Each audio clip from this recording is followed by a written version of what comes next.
Pada 1 Maret 1945, Jepang telah meresmikan terbentuknya BPUPKI yang dipimpin oleh Rajiman Wodyodiningrat dan memiliki anggota 62 orang.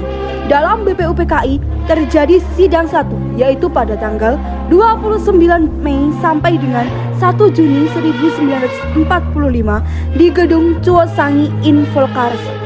Dalam sidang tersebut membahas mengenai dasar negara Indonesia.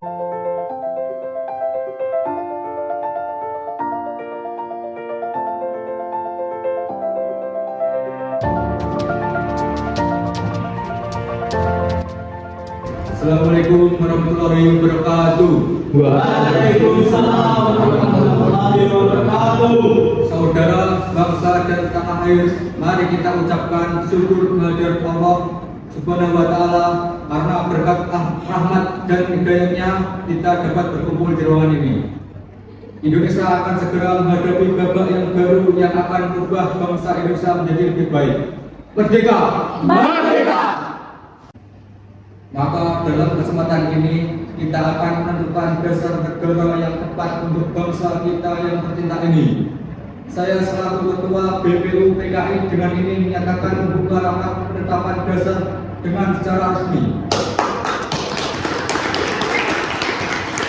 Saudara-saudara sekalian, kita memang punya tujuan yang sama. Namun jika Anda hanya berbicara di dalam kelompok itu hanya percuma. Jadi sampaikanlah usulan kalian di depan forum. Saya memiliki usulan. Indonesia merupakan negara yang kaya akan tradisi dan budaya. Jadi saya harapkan kita bisa mempunyai dasar negara yang mampu mewakili keberagaman yang ada di Indonesia. Saya setuju. Memang seharusnya Indonesia memiliki ideologi yang mampu mempersatukan seluruh pihak. Saudara-saudara, saya telah mendengarkan beberapa usulan untuk negara tercinta kita. Dalam sidang hari ini, saya mengajukan usulan mengenai dasar negara yang berwujud tulisan maupun bentuk tulisan. Berikut rumusan secara lisan. 1. Pri kebangsaan. 2. Pri kemanusiaan. 3. Pri ketuhanan. 4. Pri kerakyatan. 5. Pri kesejahteraan rakyat. Secara tertulis, 1. Ketuhanan Yang Maha Esa. 2. Kebangsaan Persatuan Indonesia. 3. Rasa kemanusiaan yang adil dan beradab. 4. Kerakyatan yang dipimpin oleh hikmat kebijaksanaan dalam permusyawaratan atau perwakilan. 5. Keadilan sosial bagi seluruh rakyat Indonesia.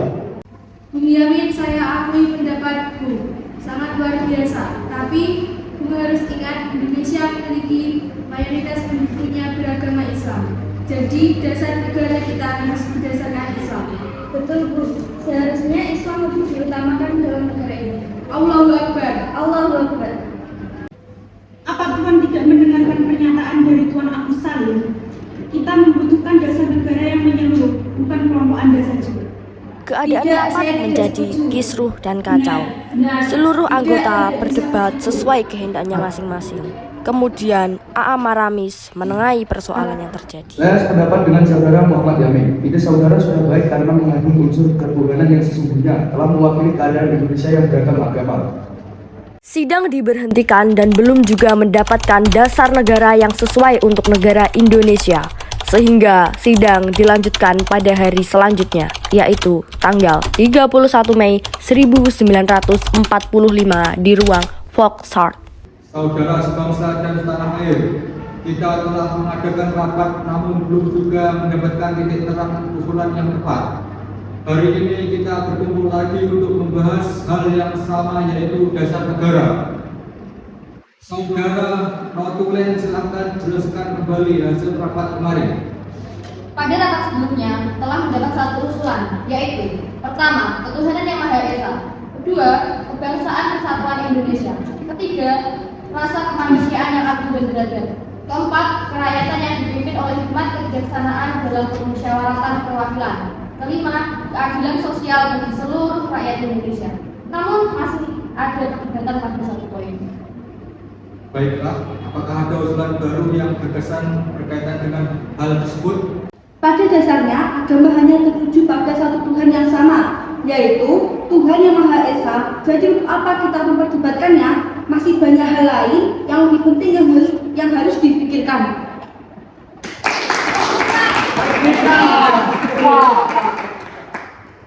Namun, Abdul Qahar tetap tidak setuju. Ia tetap ingin bahwa Indonesia menjadi negara Islam. Kemudian, Mohatta menyampaikan pernyataannya sebagai penengah. Tapi bumi saya meyakini bahwa Indonesia tidak bisa disamaratakan seperti itu. Indonesia negara Islam. Allahu Akbar, Allahu Akbar. Kalau seperti itu, kenapa BUM tidak membuat rapat dalam forum BUM sendiri dengan anggota BUM? Kami di sini rapat berdasarkan musyawarah.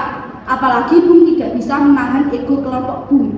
Silahkan, pintu keluarnya sebelah sana. Saudara, silahkan. Anda telah mendengarkan pernyataan dari Muhammad Hatta. Tidak ada gunanya kita lanjutkan rapat ini dengan ego. Baiklah, adakah yang memiliki usulan lagi? Saudara-saudara, saya ingin menyampaikan ide untuk dasar negara Indonesia. Berikut asas-asas dari saya. Yang pertama, persatuan. Yang kedua, kekeluargaan. Yang ketiga, keseimbangan lahir dan batin. Yang keempat, musyawarah. Dan yang kelima, keadilan rakyat. Sebenarnya saya tidak ingin menyinggung hal ini, namun usulan dari Bung Supomo tidak menyatakan tentang adanya ketuhanan. Padahal itu bagian penting sehingga harus disertakan. Sidang BPUPKI berlanjut pada tanggal 1 Juni 1945. Keadaan ruang sidang sangat kacau. Semua anggota berdebat hebat mengenai dasar negara yang cocok untuk Indonesia. Insinyur Soekarno tidak tahan lagi melihat kegaduhan di ruang sidang. Kemudian beliau mengambil alih ruangan dan menyampaikan pidato kecilnya. Terima kasih saudara-saudara sekalian telah tenang. Kita telah berkumpul di ruangan ini selama 3 hari hanya untuk membahas dasar negara. Kita masih belum mampu menghasilkan dasar negara yang baik dan cocok untuk negara kita yang tercinta ini. Tiap kelompok rapat masih aja egois dan lebih mementingkan kepentingan golongan dibanding kepentingan umum. Kita tidak bisa seperti ini. Untuk itu izinkan saya untuk menyampaikan usulan saya tentang dasar negara yang akan saya bacakan berikut ini. Kita telah berjuang melawan penjajah. Kita telah bersatu untuk memperjuangkan tanah air kita. Maka haruslah kita tanamkan rasa persatuan dan diri generasi-generasi kita. Hal ini merupakan alasan butir pertama, yaitu bangsaan Indonesia.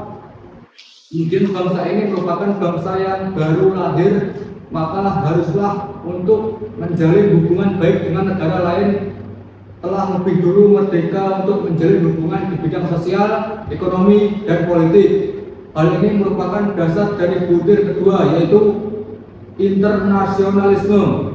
Budaya dalam negara kita adalah merembukkan suatu masalah secara bersama-sama demi mencapai jalan keluar. Hal ini menjadi alasan butir ketiga, yaitu mufakat. Kita tahu bahwa bangsa ini telah dijajah, maka seluruh lapisan masyarakat bangsa kita harus merasakan apa yang dikatakan dengan merdeka. Hal ini menjadi alasan butir keempat, yaitu kesejahteraan sosial. Yang terakhir, untuk merangkum itu semua, kita semua beragam bukan?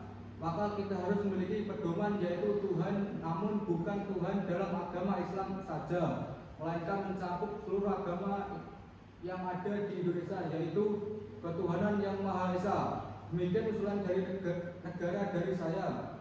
Semoga dapat mewakili pendapat saudara-saudara sekalian. Merdeka! Merdeka! Merdeka! Merdeka!